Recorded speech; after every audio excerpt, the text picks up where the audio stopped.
For many years, Anthony Patch has researched physics, cosmology, biology, computer science, and theology. In this interview with Paul McGuire, which aired 2016, he talks about science in relation to the Book of Revelation.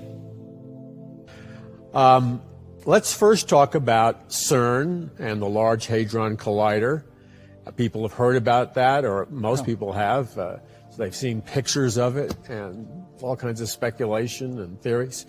Give us a quick definition, first, just from a purely scientific point of view, what the purpose, what the collider is, what its purpose is. Okay. Well, the scientific purpose is to take particles and accelerate them towards reaching the threshold with the speed of light, and to then collide them, fracturing them into smaller particles for the purpose of trying to determine the basis for creation, trying to find the building blocks of the universe and all known life. And that's what science will tell you in the public arena. But where my research has led me is into the hidden agenda at Cern. And that's really been my calling from the Lord, is to really reveal the truth behind the public agendas at Cern, which is a nuclear research facility utilizing a particle collider. Now, it's in a giant, somewhat circular shape that covers, how many miles is that whole collider? Yeah, as you travel along it, you cover 27 miles. 27 17 miles. kilometers. Well, geographically on the map, it's located on the border between Switzerland and France.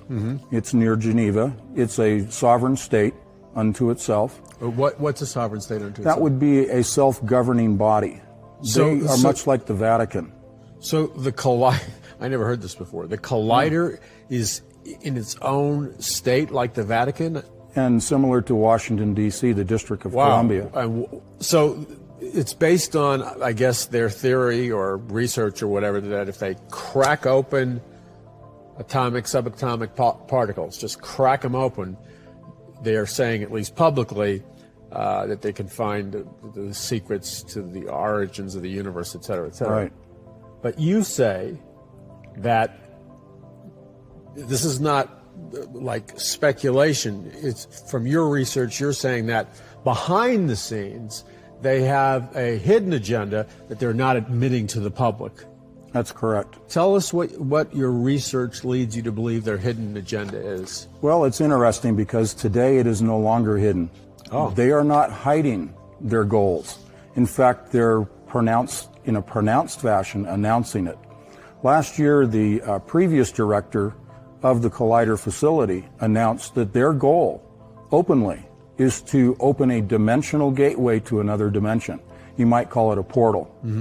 And when you begin to put that in the context of our everyday reality, that seems absurd.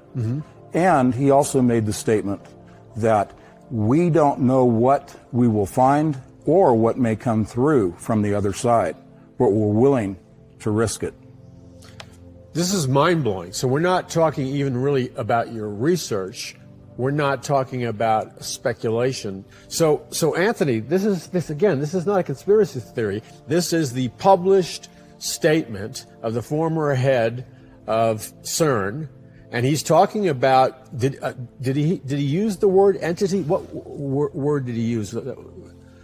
No, he didn't assign a title to what might come through. He just that he didn't know what would come through. He didn't know what would come through. So that's kind of ominous. It is. We're cracking open a hole in this dimension. Am I correct? Yep. And we don't know what would come through.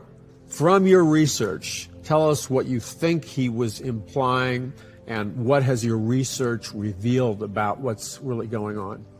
Well, the research has revealed that they're already in communication with the other side, with entities on the other side. Very stop. This is mind-blowing.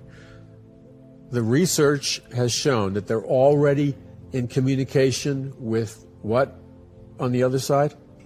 Well, in my frame of reference, and I think we share this, these would be demonic entities. And what have they assigned a word to the communication to these beings or whatever are in another dimension? No, other than to say that these perhaps are our benevolent ancestors from the stars who are coming to solve all of our problems and remove all of our ills from our society. This is so powerful. What you're talking about is a paradigm shift that's just about ready to detonate on planet Earth. That's correct. This is going to shake up the faith of many Christians and people of belief and non-belief. It's going to shake their very view of reality to the core. Just like when Darwin's theory of evolution was promoted, it just tore up people's view of reality. You know, That's right. Oh, God didn't create us. We're evolved animals. I mean, that just ripped up the fabric of the entire sociological, spiritual structure of the planet. The paradigm shift. Right, a paradigm shift. And so we're right.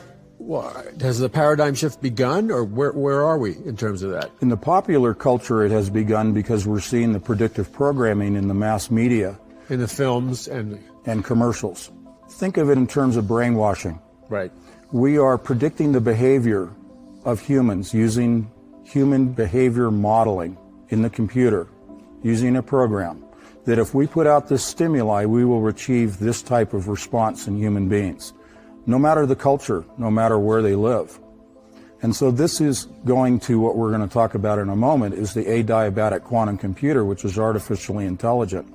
Predictive programming, in essence, is saying if we create this program, a television program, a movie, and we put in images that are violent, we put in images about portals, we talk about aliens being benevolent, then it becomes sort of, in their mind, a self-fulfilling prophecy that people will believe the lie, become victims of that grand deception of predictive programming, and therefore will follow lockstep whatever it is they're being fed, so that you are able to modify their behavior and make them become part of the New World Order and follow the beast system. This science of predictive programming that you were talking about, and it is a science. I mean, this goes back before H.G. Wells, the great science fiction author, and Aldous Huxley, Brave New World. They were employing predictive programming. And the Star Trek series, developed by Gene Roddenberry, as you know, was for the purpose of predictive programming, to promote a UN global government. Right. And now, as you just said, all these science fiction, superhero, technological singularity movies. Transhumanism, Transformers. Right. Everything from Captain America, it is just embedded with this. In the culture. Exactly. And so young people they're conversant in what you're saying. Yep. But more importantly, what you're saying, these movies like Divergent and The Hunger Games, you know, those movies are embedded with subconscious, subliminal messages. Absolutely. They're not designed to be, in my opinion, just entertainment. They're employing predictive programming. And let's go to the recent television show, Lucifer, how they portray Satan as a debonair ladies' man, British accent. Wow. You know, they're making Lucifer Right. look good. Right. Making So Lucifer look talk good. about programming people Right. into believing a lie. Right. It's right in our face. It's right in our face. Yep. So people being programmed, and we know that the result of this is already measurable. I was doing research the other day, and the fastest growing religion in America is Wicca, which, as you know, is paganism and witchcraft. And number two is Islam. So now, this collider and these beings that they're in communication with. So we're talking about the premier scientists on planet Earth right now, who are actively engaged, according to their own words, communicating with something with a personality, in their own words, from another dimension, and that's the purpose of the collider. I mean, people need to understand this is not science fiction. This is fact. That's correct. What I write about in my novels, Right. I place a storyline that is embedded with science fact. Everything that I present publicly in the books, public speaking, is all drawn from their own scientific journals and white papers. And then I'm able to see what they're doing not just extrapolate, but see in the real time what it is they're doing. Not a future agenda, but what they're doing right now today. The imminency of what they intend to do, which is opening this gateway. And understand that the world of science in terms of particle physics also overlaps into DNA, into biology. Yes. There's a multifaceted, multi-level agenda at play, not just with CERN, but it's proof of concept feeder labs around the world that feed into CERN. So we are talking about changing humans, changing the planet. We're talking about not only bringing in information through a portal, but we're also talking about definitively changing our way of life. This is a threat to our existence, to the creation of mankind. A threat to our existence, a threat to the creation of mankind. So they're communicating with some kind of entity. You and I would believe that these entities are fallen angels. Right. And then your research has shown this is being distributed to feeder labs all over planet Earth, and who knows what other kind of research institutes and technology, because they have an end game of radically restructuring man, woman, the entire planet. This is an almost impossible question, but in a brief summary, give our viewers an idea of what their radical end game is. Well, my answer is radical. Ultimately, it is to kill God. In the hubris of Satan, of Lucifer, he believes that he actually has the ability to kill God's angels and kill God. He believes he can create a new heaven on earth, that he can create a new race of beings. He hates everything that God has created, including us. And he is the mirror image of everything that God has created, that is all that is good. And so if you 180 that, if you flip that over, if you make it a mirror, think of everything that is good in the world that God has created, go to the opposite side, and that's what Satan's goal is, to present his form of life and his form of heaven here on earth using technology. Now I need to make it clear that I don't hold any ill will against the scientists, the researchers, engineers. They are deceived into believing one of the original lies, that ye shall be as gods, that you will have immortality. That's the carrot that they've been offered. So the scientists and the technology people, many of them, are under the spiritual delusion or spiritual deception, right, that they're evolving man into, I guess, a superhuman or a god man. Exactly. Okay. Exactly. Continue. So if they're thinking in terms of what we are doing is for the betterment of mankind, that's the compartmental aspect of their research, the compartmentalization that they work in. Outside, they are cut off from the outside of who's promoting the machine, who's funding it, to what end. So if you were to ask one of those researchers and say, are you guys trying to open a portal and let in demons, and are you trying to terraform the planet for a new race of beings? They, what have you been smoking? Kind of response. Right. Because they are cut off. We have the opportunity, being removed from that compartment, to see it from a different perspective, from a bigger perspective, and that's given to us through the Holy Spirit, through that discernment. We are able to see what is hidden. We do our research, we do our due diligence, but then we clearly see what is really going on. One of the examples, going back to your initial question, the statue of Shiva, the god of destruction, is right there outside the headquarters at CERN.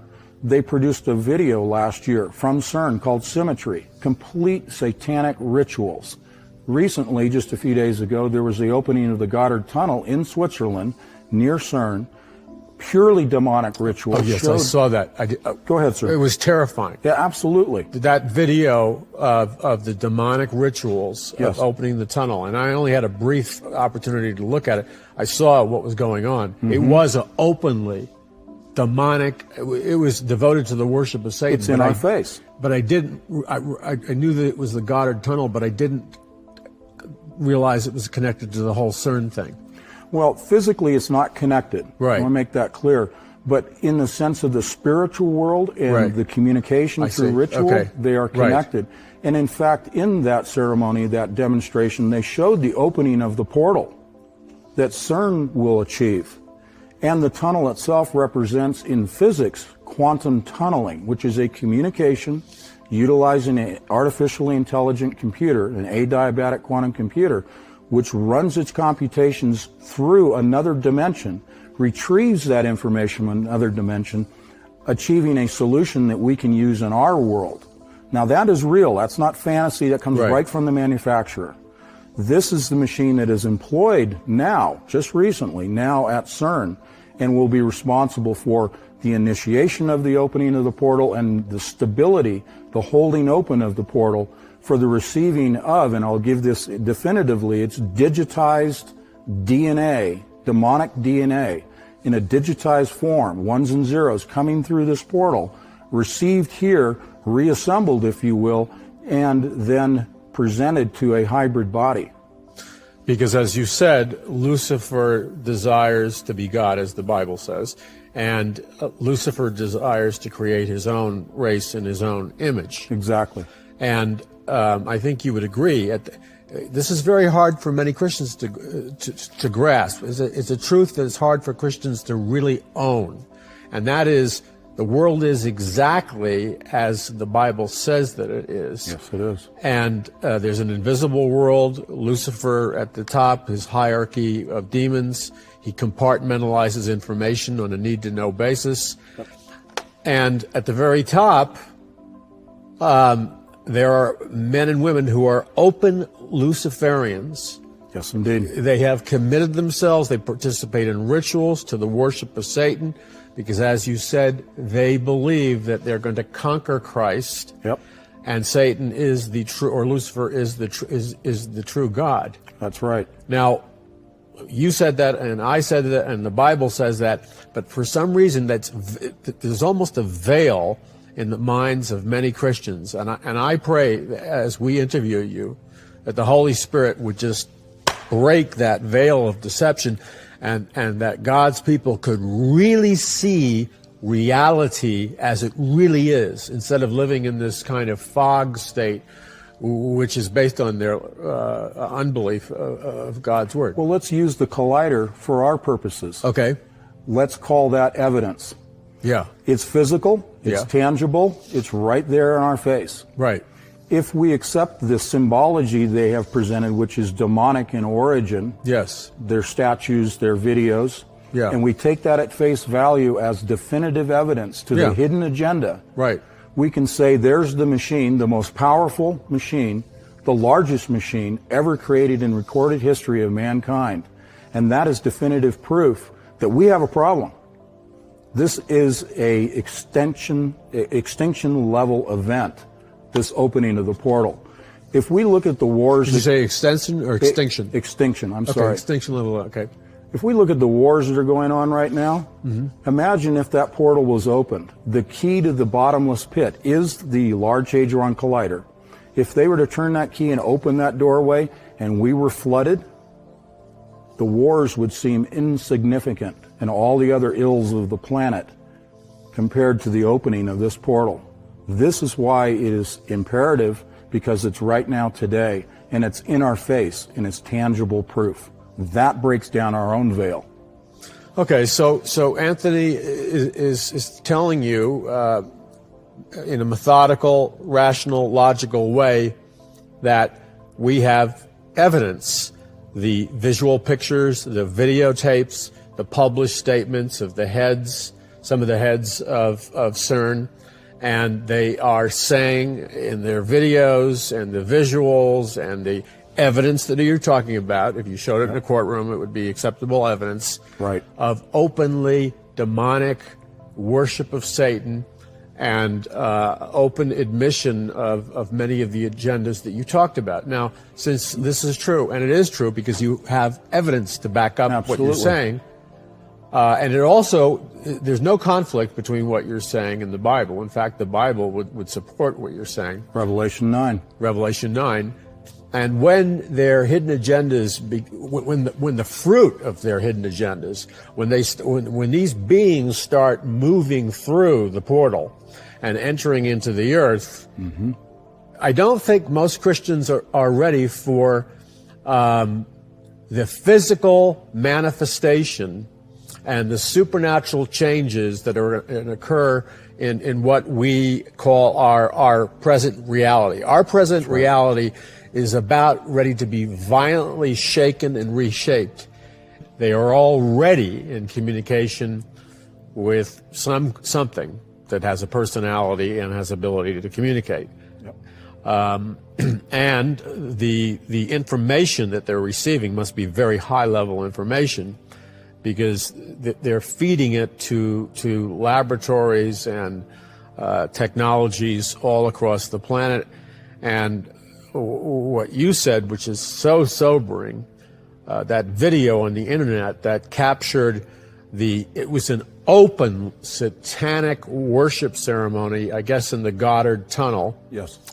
And I saw it, and I was like, my mouth hung open, because it was so in your face, Luciferian and satanic. I would say we've probably not seen something that bold in the mainstream media. No, we haven't. In our lifetime. No. And,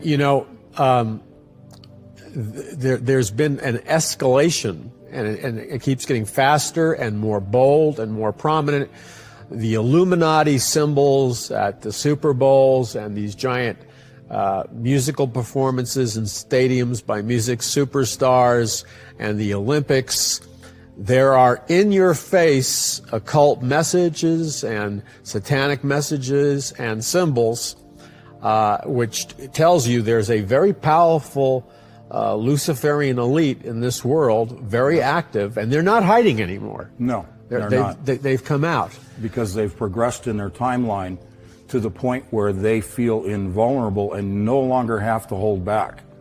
In fact, they want to be more bold about it so that they can gather themselves more converts to their way. That would make sense. Pull away from us. Yeah, that would make sense, because here in the U.S. we have this rise in the satanic churches. Exactly.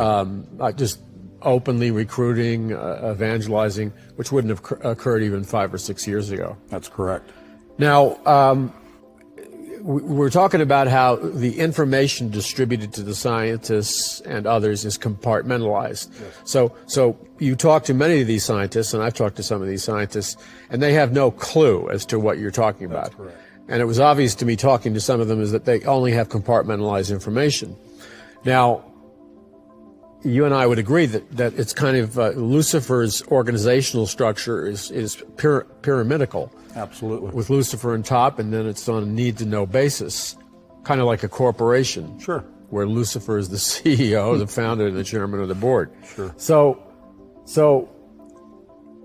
at the highest level, and we know this from reading the documents behind the founding of the United Nations and so many other organizations, these people were disciples of Madame Blavatsky, who openly promoted the worship of Satan. Absolutely. So who would you say, is there an organization, or is it a group of secret individuals? Who would you say is running this thing, driving it on a human level? And who is ultimately, I know they're using lower level sources to Sure. Who's financing this? Right out of the Vatican. Right out of the Vatican. If you need to put a figurehead to that, we can call it the Pope, but he's a figurehead much like any president or dictator. Right. But he is the figurehead for the structure. The Vatican finances and creates the governmental controls for the entire world. It doesn't matter the culture or the government. Everybody in lockstep takes their orders from the Vatican. If you were to look at our legal systems, no matter the country, they all derive from the legal system that is put forth by the Vatican.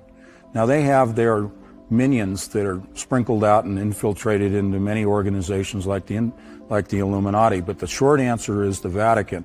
They worship Saturn, the black sun. If you look at and look for images of Saturn in the clothing, in the adornments, in the temples, you will see representations of Saturn everywhere. This is the satanic worship of their false sun, their false god, Saturn. That is where they derive their energy from that worship of their false god, Saturn. Now that sounds absurd. Most people would never put Saturn and the Vatican together. But it's easy enough to see. It isn't that occulted.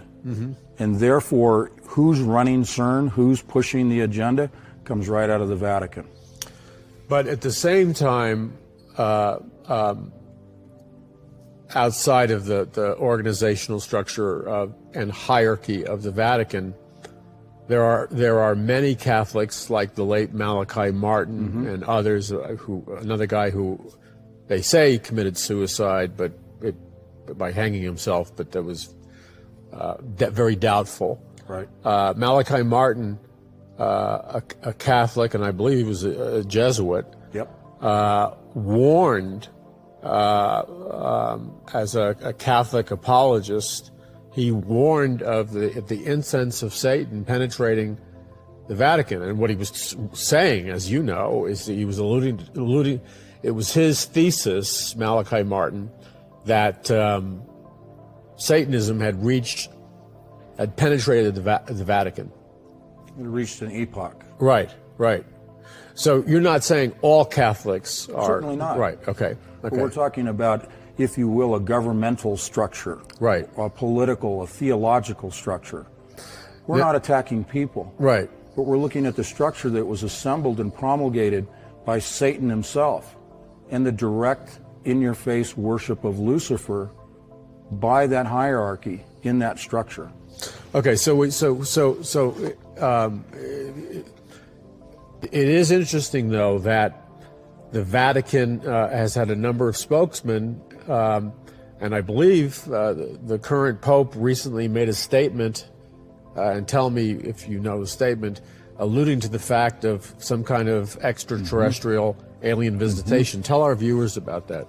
Well, he's come right out. The short response is that he said that should we be visited or discover or communicate with, quote, aliens, which is a broad stroke term in itself, he would welcome the opportunity, and I'm paraphrasing, to baptize another form of life, aliens. Where is that in the Bible? Right. That's my challenge to him. And there's been a number. I mean, they have as I understand it, some kind of Vatican ambassador. That's not probably the right word. Program for ETs. Sure, and the UN. We have a UN spokesperson for the visitation by aliens.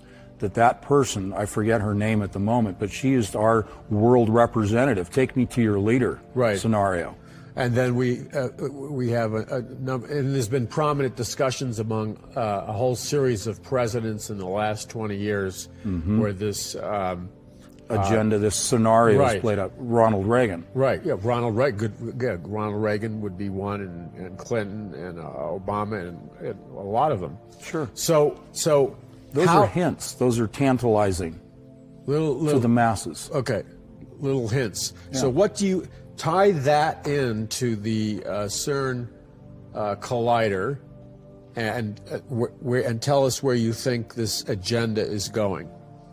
Well, I think we've addressed it to the extent of opening the portal to communicate. Let's talk about maybe someone else that everyone will recognize. Sure. That's Dr. Stephen Hawking, one of the most renowned particle physicists in the world, a mathematician.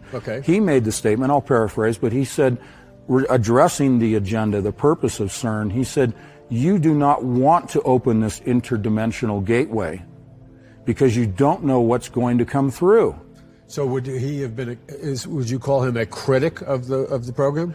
I would, in the sense of their goal of disturbing the fabric of space. Right. Because he said that if we are able to tear the veil, to go to the hadron, the God particle, the Higgs boson. Oh yes, right. They allegedly discovered this in the latter part of 2012 and into 2013. He said that if you disturb the Higgs field, which is part of this Higgs boson scenario, you could disturb that enough that you would create vacuums, a vacuum bubble that would envelop at the speed of light, not only this planet, but in the entire universe. Now, this is coming from an eminent scientist, mainstream scientist who's saying this. Who's an atheist. He's an atheist. Right. Now, that hasn't happened and hasn't played out yet since the discovery of the Higgs boson, and I apologize for the lapse, but what he is addressing is this rift, this opening of this portal, this interdimensional gateway, because he recognizes that there are entities on the other side that should not be in our realm, that barrier needs to be maintained. Wait. Stephen Hawking recognizes that there are entities? Yes. And did he use the word entities or a similar word? He uses unknown energies. Unknown energies. Right. But he's referring to entities. In our parlance. Okay, in our parlance. So he's concerned about unwanted visitors. Yep. A home invasion, if you will. Sure. From another dimension by entities. That's correct. He's not the only one that's raised that issue. Okay. Not necessarily vacuum bubbles, but this communication and this opening. So there are enough atheist-oriented scientists out there who've been suppressed, but you can find their statements on the internet. This isn't conspiracy theorist origin. These are mainstream people who are saying, we really shouldn't do this. In fact, the director said, the director of the Hadron Collider program. Of the Large Hadron Collider, as I said earlier, said, we don't really know what's going to happen when we open this portal, but we're going to try anyway. We're going to do it anyway. I'm paraphrasing. It's much like when the first atomic bomb was tested at Trinity. Yes. And Oppenheimer's famous statement, I've become God. I've become death, not God, but I've become death. Predating that were the concerns of the scientists at Los Alamos, worried that they would ignite the atmosphere when they detonated the first bomb. So they weren't sure. Now, you can transplant that to the present time. We have the same scenario. And as you know, because we discussed it earlier, Dr. Robert Oppenheimer, I guess the father of the Manhattan Project, that decision was made at the Bohemian Grove. Yes. Heavily occultic society near San Francisco. The same statue of the same Hindu god, Shiva, the destroyer of worlds, was there during the Manhattan Project. Yes. And he knew that they were going to crack open something. He's a practicing Hindu. He was a practicing Hindu. Okay. And now here we fast forward to the Hadron Collider. And as you said, and I've seen the picture, and if you're a doubter, you can see the picture. It's everywhere. That same Hindu god, she's doing this weird dance. I believe it's Shiva. It is Shiva, the god of destroyer, and then the leveling of the playing field, the wiping clean of the slate. Right. And then the rebirthing. That's the three-step process that she's a duality. That's right. Represents, right. and that speaks to the movement of transhumanism we see today. Right. But also the geometry of the statue is replicated in the machine itself in the form of the geometric configuration of the detectors that are analyzing the particles when they collide. Wow. So the geometry is there, which speaks to sacred geometry and numerology that's employed here as well.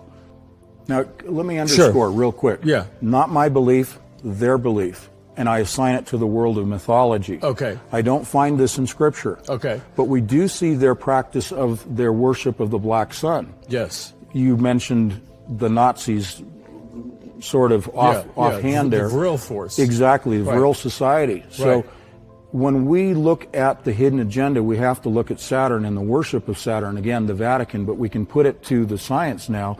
And they believe that with the Large Hadron Collider, they can reconnect electrically in a more profound fashion than exists electrically now with Saturn. All the planets, everything communicates electrically already in the electric model of the universe.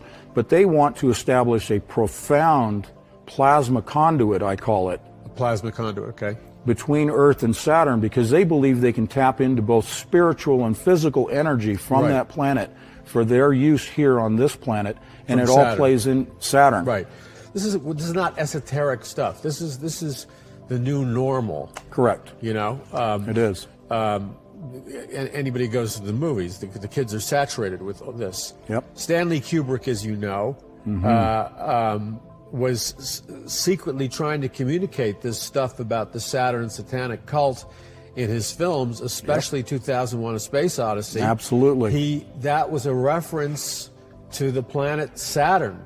Yes. And these black obelisks and alchemical magic, and he was involved in I don't know if you can say good Freemasons, bad Freemasons, but he was obviously involved in some kind of occultic belief system. Yes. But he was very much opposed to this Saturn death cult, as Correct. he called it, and he tried to communicate it through symbols and language in his movies. Yes, he did.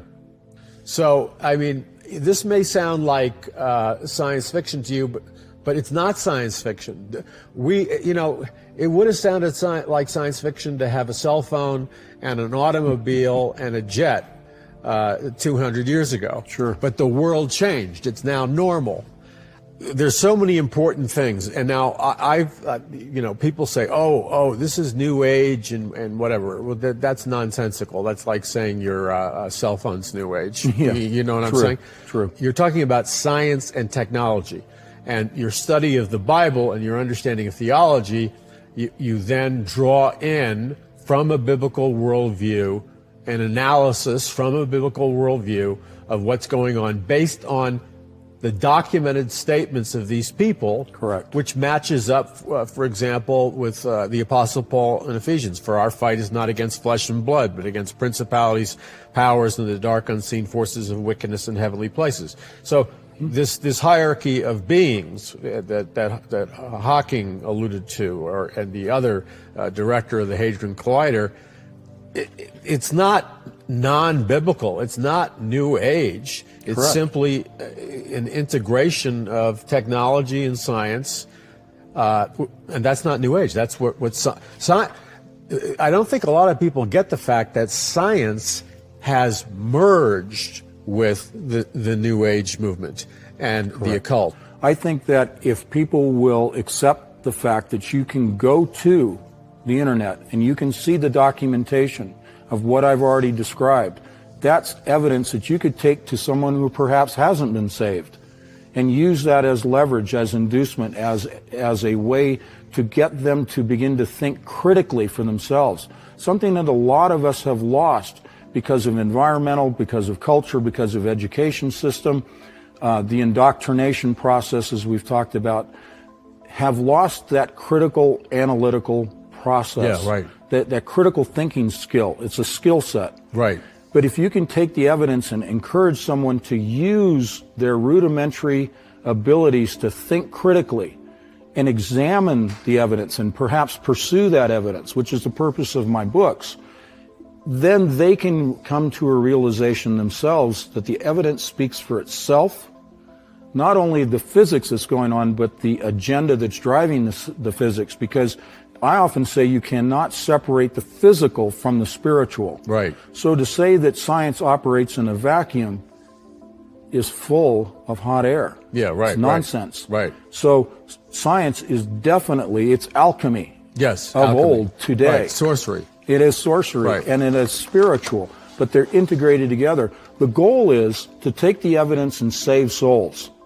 To take the evidence And save that you're souls. talking about and save souls. Exactly. And I agree with you, because, there's so many young people, the millennial generation, younger, adults of all age groups. They're turned off by religion. They're turned off by the religion of Christianity. But when you start to use these scientific facts, which are loosely interpreted in all the movies they're watching, the one with Johnny Depp when he uploads his consciousness into a computer, and we could go on and on and on. Sure. You That grab is tangible and relatable. Right. It has relevance to their frame of mind Exactly. and their present way of thinking and their culture. Exactly. The generation. Yes. It's relevant to them because you can give them something that's not only tangible, Right. but something that they understand because of the predictive programming they've been fed. Right. We flip that around 180 degrees, that programming, and say, use that programming as evidence to say, here's the truth. Now, let's get back to the beast system, because obviously the beast system is in the Bible in numerous places, Revelation 13 especially, with the false prophet and the Antichrist and the mark of the beast, which could be a microchip implant, nanochip, whatever. You talk about, it's difficult for me to pronounce the name of the computer. Adiabatic. The adiabatic. Means without heat process. Adiabatic quantum computer. AQC is the easier way to talk about it. AQC. Okay, now you relate this to the beast system. I want to find out why. Sure. But you tell us, and I want our viewers to grasp this, that are they building this computer now? It's already been built in the model 2048. They started with a 128 model. Wait, not the year, but the model number 2048. Right. It's already built. Well, there have been multiple generations that have been built. But the early stages, like the early Apple. First one was 2008. Wow. The 2048 was released to the public in January of last year, 2015. Now, you describe it as equivalent to 7 billion human brains. Has this computer reached that level yet? Yes. So this computer, how big is it, by the way, physically? Well, interestingly, it's housed in a black cube. Can you say Mecca? Right. Black sun, the worship of, and we go to 2001 with the obelisk, right? It wasn't a cube, but it was a black rectangle. How big of a black cube is it? So we're talking about something that's about the size of this stage here in the studio. So this computer is about a black cube about the size of this television set, and yet it has the intelligence and memory or whatever that's equivalent to 7 billion human brains. That's correct. Now, this is a housing. This is a shield that separates it from all electromagnetic interference to maintain the stability of the processor. It's what's called coherence and decoherence in computer science. But inside the cube is something that is arranged just like the spinal column of a human. And it has what are known as qubits that are essentially constructed of gold but other components. But these are not transistor based. Qubits are a complete departure in the technology from transistors, which are silicon gate model processors. This is a complete quantum leap into another way of processing information, and it does so quickly that it has no relevance, no comparison to the gate model transistor-based, even transistor quantum computer. So we're talking about something that most people who've not studied the adiabatic quantum computer process can't wrap their heads around. It's a very deep topic, but I want to be succinct here. It operates interdimensionally. When I spoke of earlier that they're already communicating with the other side, without having opened a gateway, a portal, a physical portal in the dimension, they're communicating using this computer because, and this comes right from the manufacturer, this is public disclosure information. I didn't have to get this in a secretive manner. They do what are called combinatorial programming. They take all possible solutions and at one time feed it into the machine through an interface, which happens to be a black cube itself, the interface device, and by their own admission, it enters into another dimension where the processing takes place, and then they extract from that other dimension the solution to the combinatorial problem. That is communication with an actual physical tool to another dimension. Now, when it's communicating to another dimension, is it communicating to a consciousness or an intelligence in another dimension? Yes. It is? Yes. Because it happens definitively, repeatedly, measurably. They're able to do this consistently.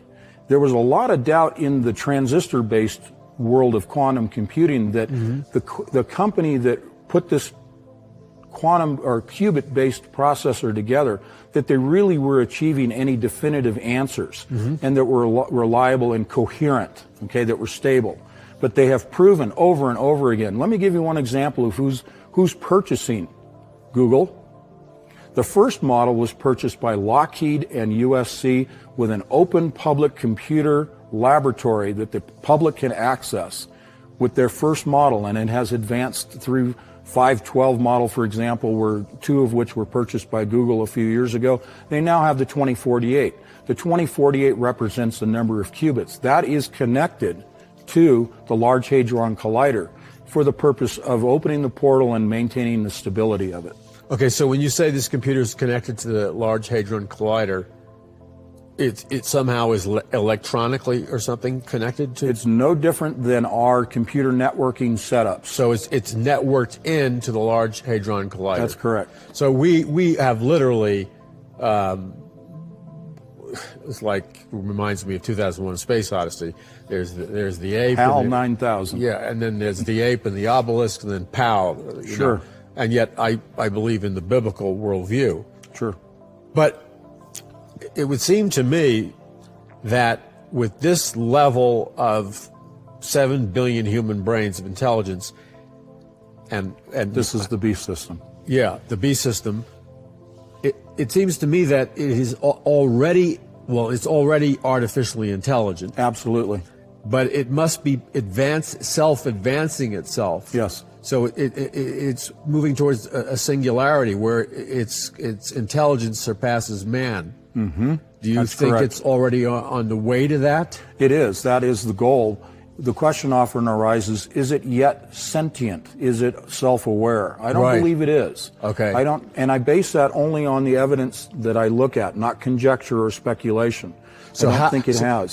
So tell us how, in a biblical sense, this connects with the beast system in the book of Revelation. Well, the beast system we hear of, if you don't accept the mark of the beast, then no man can buy or sell. All of that control mechanism. How do you control over 7 billion people? Right. You have a computer that's equivalent to 7 billion people. That's why I cite that, coming from the manufacturer's own citation. Okay? So I'm just repeating their information. But the point is, you have to have a sophisticated system to be able to control not just the movement of people and the movement of goods and transactions and governments, but the minds of people. You're creating a serf class of human beings. Right. When you accept the mark of the beast, you lose all awareness that you have even been modified. You don't even know that you've been changed. So your memory's erased, like some of the sci-fi movies. Well, in the sense of your own self-awareness, your own knowledge of your soul. Okay, so when you take the biblical mark of the beast, which is technology, it's deeper than It goes to the DNA. It goes to, tell us how it goes to the DNA. Okay.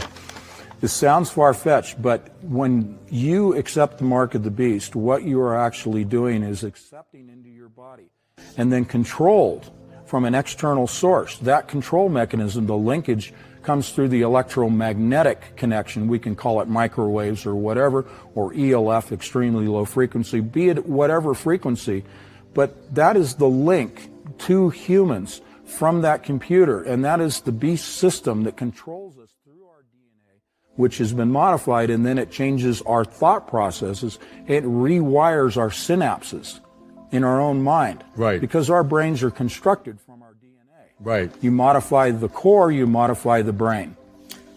I want to share this with you, and I'm so thankful that we had the opportunity to interview Anthony and his incredible research. This may be overwhelming to you, but I want to just remind you of something, and I know Anthony knows this, and I know many of you know this. God knew you before the foundation of the world. He knew you outside of space and time. He knew you before he created the world. He pre-planned for you to be here at this exact time period in human history. Now, since God pre-planned for you to be here in this time period of human history, where all this stuff is happening that Anthony is explaining and others from a biblical perspective, you don't have to have fear, because God pre-planned for you to be here in this time zone when all this stuff was going on. And that obviously implies that God already downloaded in you before the beginning of time, and I'm using this in a metaphorical sense, the apps or applications or the spiritual gifts or the natural gifts that you need to be victorious in dealing with all this stuff that we've been talking about. Because God pre-planned for you to be here. So this should not cause a panic attack This should cause a release of supernatural joy and expectation, because you are downloaded with something far more powerful than this 7 billion human mind computer. You've been given the mind of Christ. The mind of Christ is vastly superior to everything we've been talking about. And you have the Holy Spirit living inside you. Greater is He that is in you than he that is in the world. Oh, yeah. So fear, it should not even be an option. I am Alpha and Omega, the beginning and the end, saith the Lord, which is, and which was, and which is to come, the Almighty. He which testifieth these things saith, Surely I come quickly. Amen. Even so, come, Lord Jesus.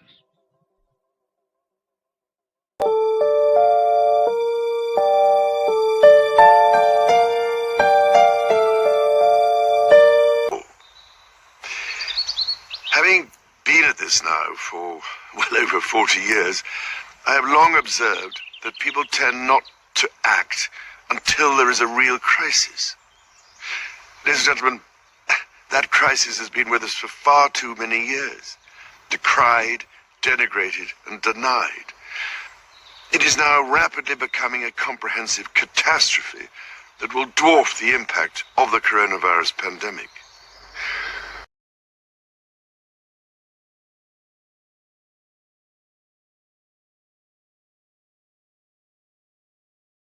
When the Great Reset was officially launched in 2020, it was not done by Klaus Schwab or Bill Gates or anybody else, but in fact, the Prince of Wales, heir of the British throne at the time. Here he was at the Great Reset speech, kicking it off. Watch.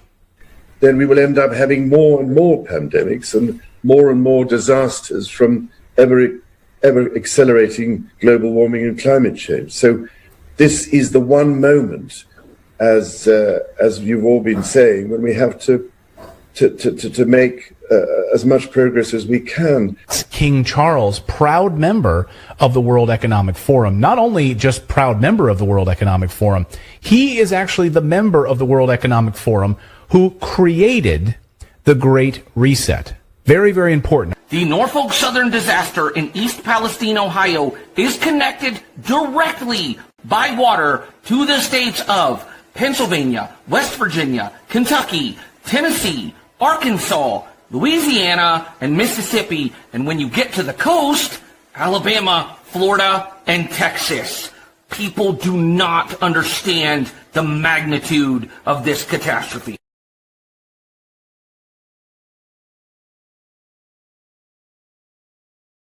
We have to move toward a net zero emissions. The first place to do that by the year 2035 is in energy production, by 2050 totally. All right. Founded by aristocrat and former SS stormtrooper Kurt Waldheim. The aristocrats control the UN through the Bilderbergers and many other non-governmental organizations. When you want to discover what an organization is really all about, it is important to dig down to the roots. And when you uncover the roots of the Bilderberg Group, you find some very unsettling things. It turns out that the Bilderberg Group has had Nazi connections from the very beginning, and it continues to advance the agenda of the Nazis to this very day. The Bilderberg Group first met in 1954, and one of the key founders of the group was Prince Bernhard of the Netherlands. Not only was he a founder, Prince Bernhard actually served as the organization's chairman until 1976. So why is this important? Most people do not realize this, but Prince Bernhard actually belonged to the Nazi Party. We need a vast military-style campaign to marshal the strength of the global private sector, with trillions at its disposal, far beyond global GDP, and with the greatest respect, beyond even the governments of the world's leaders. Pharma and mainstream media are largely owned by two asset management firms, BlackRock and Vanguard. Who are the Vanguard? The word Vanguard means the foremost position in an army or fleet advancing into battle.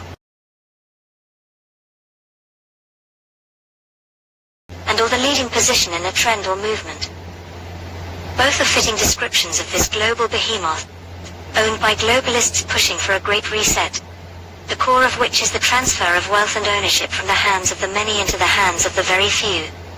Suddenly moving. This is the framework I've offered in the Terracotta Roadmap, created by my Sustainable Markets Initiative, with nearly 100 specific actions for acceleration. Together, we are working to drive trillions of dollars in support of transition across 10 of the most emitting and polluting industries. They include energy, agriculture, transportation, health systems, and fashion. The reality of today's global supply chains means that industry transition will affect every country and every producer in the world. There is absolutely no doubt in my mind that the private sector is ready to play its part and to work with governments to find a way forward.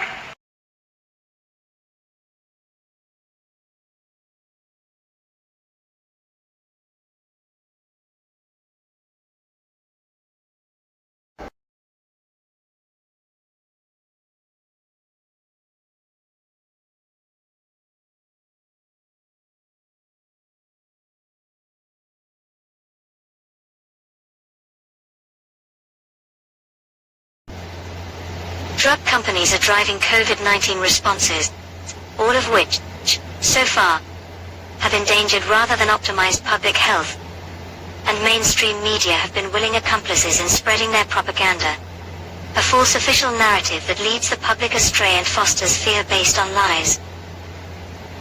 Vanguard and BlackRock are the top two owners of Time Warner, Comcast, Disney, and News Corp, 4 of the 6 media companies that control more than 90% of the U.S. media landscape. BlackRock and Vanguard form a secret monopoly that own just about everything else you can think of too. In all, they have ownership in 1,600 American firms, which in 2015 had combined revenues of $9.1 trillion. When you add in the third largest global owner, State Street, their combined ownership encompasses nearly 90% of all S&P 500 firms. Vanguard is the largest shareholder of BlackRock. Vanguard itself, on the other hand, has a unique structure that makes its ownership more difficult to discern. But many of the oldest, richest families in the world can be linked to Vanguard funds.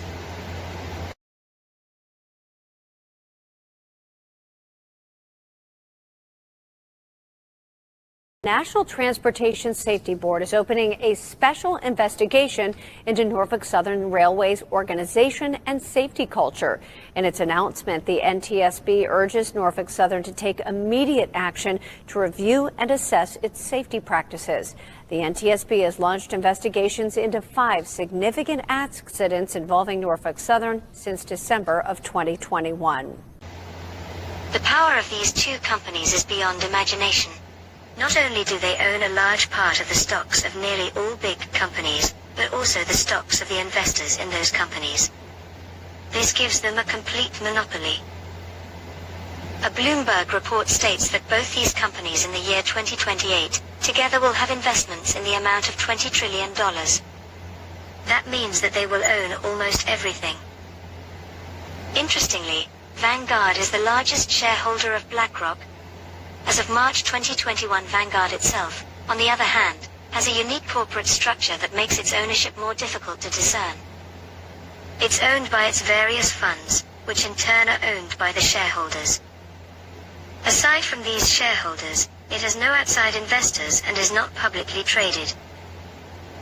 The elite who own Vanguard apparently do not like being in the spotlight, but of course they cannot hide from one who is willing to dig. While it would take time to sift through all of Vanguard's funds to identify individual shareholders, and therefore owners of Vanguard, a quick look-see suggests Rothschild Investment Corp and the Edmund de Rothschild holding are 2 such stakeholders. Other stakeholders include the Italian Orsini family, the American Bush family, the British royal family. So it's going to become a win generation. And all they're doing is going to save them a hell of a lot of money and using the same transmission line they transmitted the coal-fired electric on. We're going to be shutting these plants down all across America and having wind and solar.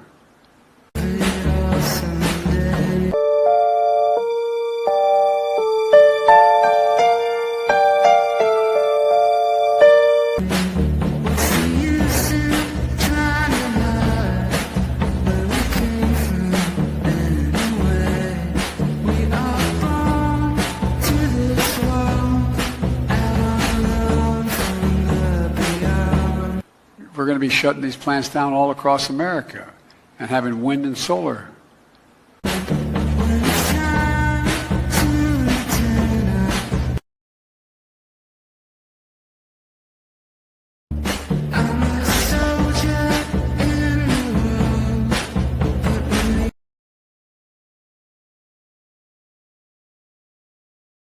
So we have to go from rapidly rising to falling and falling all the way to zero.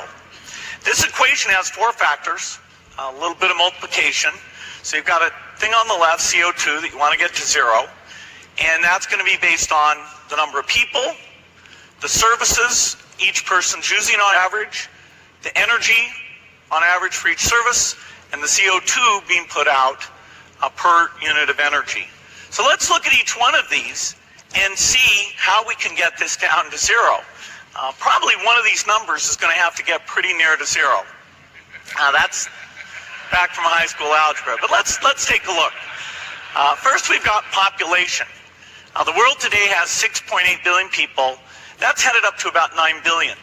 Now, if we do a really great job on new vaccines, healthcare, reproductive health services, we could lower that by perhaps 10 or 15%. Little kids. Something to worry about with medicines. That is, might some of them have side effects? Do we need safety testing? I mean, and we're taking things that are, genetically modified organisms, and we're injecting them in little kids' arms. We just shoot them right into the vein. Genetically modified organisms, and we're injecting them in little kids' arms. We just shoot them right into the vein. So, yeah, I think maybe we should have a safety system where we, do trials and test things out. Yeah, I think maybe we should have a safety system. Yeah, I think maybe we should have a safety system. Treatments, and then the final solution, which is a year to 2 years off, is the vaccine. So we've got to go full speed ahead on